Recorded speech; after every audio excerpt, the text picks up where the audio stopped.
Day to Day News Bharat में मैं श्रेया शर्मा आपका स्वागत करती हूं। Day to Day News Bharat आपसे वादा करता है कि हम पूरी निष्पक्षता के साथ पत्रकारिता करेंगे और हमारा कोई भी रिपोर्टर किसी से किसी भी प्रकार का उपहार या विज्ञापन नहीं लेगा। हम दबे कुचले लोगों की आवाज बनेंगे और हम ऐसी कोई भी खबर नहीं चलाएंगे जिससे भोली भाली जनता मूर्ख बने या उन्हें धोखा मिले। हम लोकतंत्र के चौथे स्तंभ को और ज्यादा मजबूत करने की कोशिश करेंगे। हिंदुस्तान एरोनॉटिक्स लिमिटेड को अमेरिका से तीसरी JE-404 इंजन प्राप्त हो गया है, जो भारत के स्वदेशी लाइट कॉम्बैक्ट एयरक्राफ्ट MK-1A तेजस के लिए बेहद अहम माना जा रहा है। ये इंजन भारत की वायुसेना की जरूरतों को पूरा करने और स्वदेशी लड़ाकू विमानों की उत्पादन गति को बढ़ाने में मदद करेगा।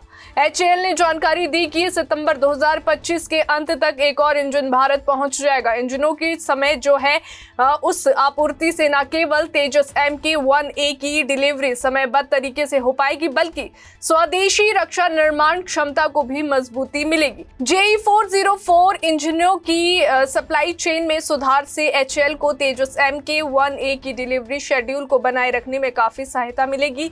ये उन्नत संस्करण भारत की वायु शक्ति को स्वदेशी तकनीक के दम पर और मजबूत बनाएगा। HAL को इस वित्तीय वर्ष के अंत तक 12 JE-404 इंजन मिलने की उम्मीद है। गौरतलब है कि भारतीय वायुसेना ने पहले ही 83 तेजस MK-1A फाइटर जेट्स का ऑर्डर दिया है और 97 और विमानों की खरीद का जो है प्रस्ताव भी मंजूरी के अंतिम चरण में है। भारत ने साल 2021 में जनरल इलेक्ट्रिक के साथ $716 मिलियन की लागत से 99 F404 N20 इंजन्स की जो है खरीद का समझौता किया था।